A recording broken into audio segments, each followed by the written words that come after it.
Saudara, isu mundurnya sejumlah menteri Presiden Jokowi 20 hari jelang hari pencoblosan tinggal menunggu waktu. Dan yang terbaru adalah dari Menko Polhukam sekaligus calon wakil presiden nomor urut 3 Mahfud MD yang menyebut menunggu momentum untuk mundur. Apa yang kita bisa baca dari sini? Kita akan bahas lebih lengkap bersama dengan Direktur Eksekutif The Political Literacy, Gun Gun Herianto. Selamat sore Mas Gun Gun. Yang pertama yang mau saya minta pendapatnya adalah soal yang terbaru pernyataan dari Presiden Jokowi yang menyebut Presiden boleh berpihak dan berkampanye asal tidak menggunakan fasilitas negara. Apa yang bisa Anda baca soal ini?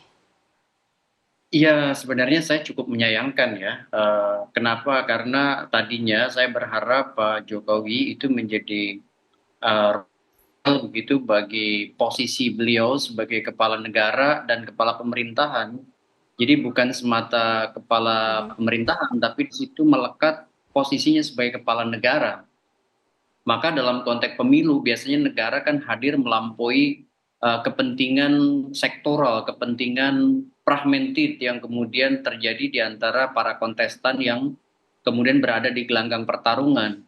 Eh, saya sih tentu agak sedikit khawatir ya, dan banyak juga menurut saya yang lain yang khawatir ya ketika misalnya presiden mengeksplisitkan diri begitu ya, boleh berpihak atau boleh berkampanye, maka akan muncul yang disebut dengan konflik of interest ya, terlepas dari langsung ataupun tidak langsung, karena rasa-rasanya sulit, rasa-rasanya untuk membuat pemisahan ya peran antara Pak Jokowi sebagai individu, sebagai warga negara, Ya. dan Pak Jokowi sebagai kepala negara, kepala pemerintahan begitu.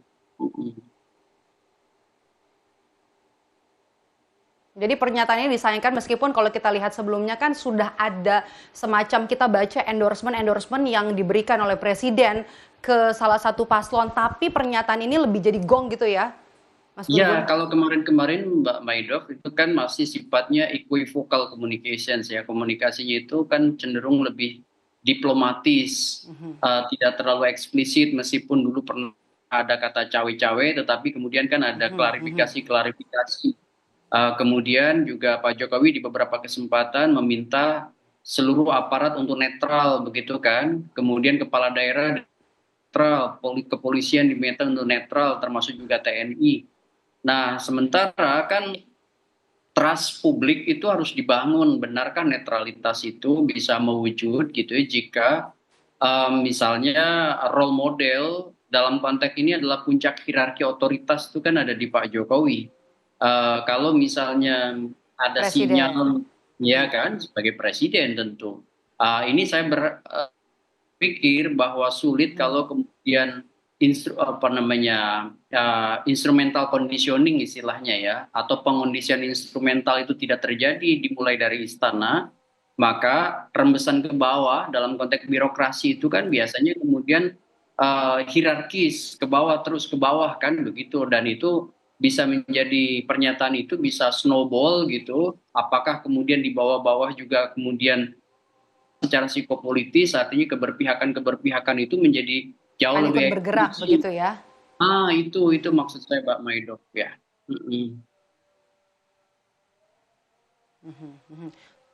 Oke, kalau untuk pernyataan dari Pak Mahfud sendiri yang bilang hanya menunggu momentum untuk mundur dari kabinet, Anda melihatnya apa dampaknya kepada pemerintahan dan kemudian apa dampaknya terhadap elektoral dari pasangan paslon nomor urut 3 ini?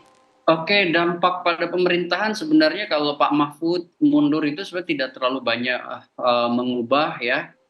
Meskipun tentu saya sih mengapresiasi kalau misalnya Pak Mahfud mundur sebagai bentuk tanggung jawab sosial politik begitu. Pertama sebagai kandidat, tentu ya sulit pejabat publik ya, apalagi selevel Menko gitu untuk melekat dengan segala macam protokoler yang tentu di dalamnya itu ada APBN begitu, termasuk juga banyak sekali fasilitas-fasilitas negara yang melekat, sehingga bagus kalau kemudian menteri ataupun Menko yang kemudian sudah menjadi kandidat itu mengundurkan diri untuk menghindari yang disebut dan konflik kepentingan. Dan saya yakin ini dan standar etika, standar moral yang harusnya menjadi acuan kita bersama bahwa siapapun yang kemudian berada di gelanggang pertarungan sementara posisinya punya potensi konflik kepentingan itu untuk mundur gitu ya. Kalau dari sisi insentif elektoral pasti ya yang namanya mundur itu kan menunjukkan semacam siapa dan itu kemudian akan memberi persepsi positif menurut saya dan tentu sedikit besarnya juga akan membangun sentimen positif dan tentu harapannya ya dari proses itu memberi semacam juga sumbangsih ya kepercayaan publik. Salah satu kepercayaan publik itu bisa saja kemudian berimbas pada Jadi ini bisa mendongkrak suara insentif untuk 03 elektoral begitu? gitu ya. Kenapa?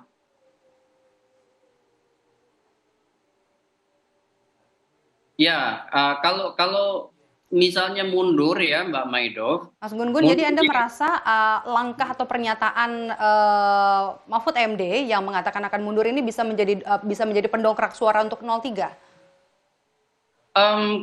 kalau misalnya memberi insentif elektoral, saya yakin sih bisa memberi insentif elektoral soal signifikan atau tidak, mungkin tidak terlalu signifikan ya, karena kan ini kan sudah berjalan Karena sudah dekat. masa Oke. kampanye ya dan udah hampir mendekati hari H. Tetapi menurut saya akan memberi insentif elektoral, cuman tidak tebal begitu ya. Tetapi yang paling menarik bagi saya sih kalau Pak Mahfud mundur, apakah beberapa menteri yang diisukan mundur itu kemudian terstimulasi atau tidak gitu ya. Nah ini kalau misalnya ya Mbak Maidov, bukan hanya Pak Mahfud yang akhirnya mundur, sebut aja misalnya ada menteri-menteri lain yang mundur, sebut aja misal Bu Sri Mulyani, atau misalnya Pak Basuki, atau mungkin siapa menteri teknokrat lainnya yang Menteri mundur, PUPR. baru ini Oke. punya yang disebut dengan pengaruh terjadinya demoralisasi pada kabinet yang dipimpin Pak Jokowi sekarang. Ingat nggak dulu tanggal 20 Mei 98 ada 14 menteri yang kemudian membuat deklarasi Bapenas, mereka mengundurkan diri dari pemerintahan Pak Soeharto. Dan itu di penghujung kekuasaan Soeharto karena terjadi krisis moneter dan kemudian gerakan ekstra parlementer 98 ditambah tekanan dari dalam, ada menteri yang mundur, itu kemudian terjadi demoralisasi pada kekuasaan Soeharto waktu itu. Jadi Anda merasa kalau nasib dan citra presiden ini ada dampaknya terhadap langkah mundurnya seorang Mahfud MD yang juga Menko Polhukam sekaligus juga calon wakil presiden nomor urut 3?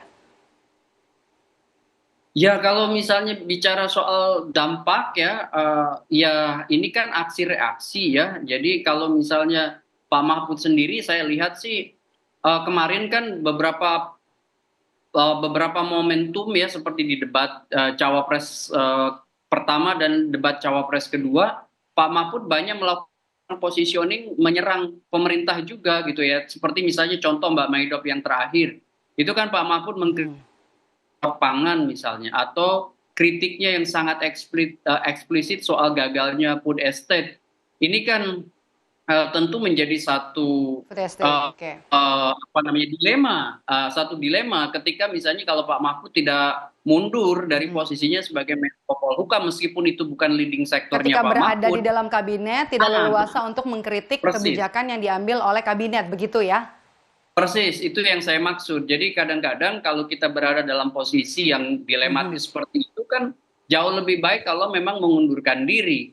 Nah kalau Pak Mahfud bisa saya pahami kenapa, karena posisinya dia mungkin selain tidak mau konflik of interest itu juga lebih leluasa kalau misalnya dalam beberapa pandangan, pikiran, program tidak lagi berada dalam satu pemahaman bersama dengan apa yang sekarang dilakukan oleh Pak Jokowi. Nah, berbeda konteksnya dengan menteri-menteri lain. Kalau misalnya ada beberapa menteri, sebut aja menteri teknokrat profesional mundur, itu saya yakin salah satu pemicunya adalah karena misalnya mereka merasa tidak lagi efektif dalam implementasi kekuatan politik jelang kontestasi 2024 karena selalu ada godaan menjelang pemilu itu apa namanya. Yang terakhir singkat saja Mas Gun-Gun, itu kan kalau dari langkah mundurnya Mahfud MD ya, tapi Kalau untuk pasangan 02 sendiri, apakah juga perlu melakukan hal serupa untuk meraih simpati publik?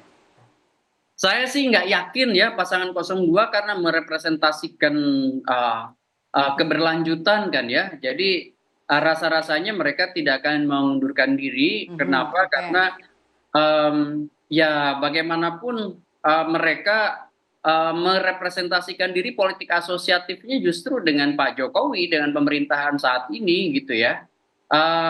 Jadi bacaan saya potensi paling besar Pak Prabowo tetap menjadi menteri begitu ya, dan mereka akan justru fokus Oke. sekarang ini pada mengefektifkan ya jejaring di jelang masa pencoblosan begitu.